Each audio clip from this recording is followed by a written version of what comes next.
చేస్తానండి. ఇంకొకటి కూడా అన్నారు, ఒక యూత్కి కూడా ఒకటి ఇచ్చారు ఏంటంటే ఫ్యాన్స్ అని చెప్పేసి. అవును ఉంటారు ఫ్యాన్స్, ఓకే. కాకపోతే వాళ్ళ గురించి బట్టలు చింపుకోవడము, ఇక ఎట్లా పడితే అట్లా ఉరకడము, ఎట్లా పడితే అట్లా చేయడము, వాళ్ళ గురించి ఏదేదో చేయడము, ఎంతవరకు ఉండాలి అంతవరకే ఉండాలి. లిమిట్లో ఉంటేనే మంచిగా ఉంటుంది. లిమిట్ దాటితే ఏదైనా సరే ఖరాబ్ అయిపోతుంది. లిమిట్లో ఉండాలి. అయినా ఈ యూత్ కూడా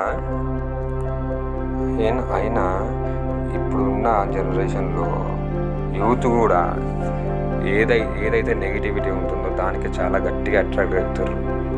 హీరోకి ఏమని హెచ్చరించారంటే సినిమా కూడా జర తీసేటప్పుడు కొంచెం సోషల్ రెస్పాన్సిబిలిటీతోని, సోషల్గా కొంచెం బాధ్యత కలిగి ఒక జనరేషన్కి మనం ఏమి ఇవ్వాలి అనే విధంగా తీయాలి సినిమా అని చెప్పేసి కొన్ని సినిమాలు కూడా చెప్పారు.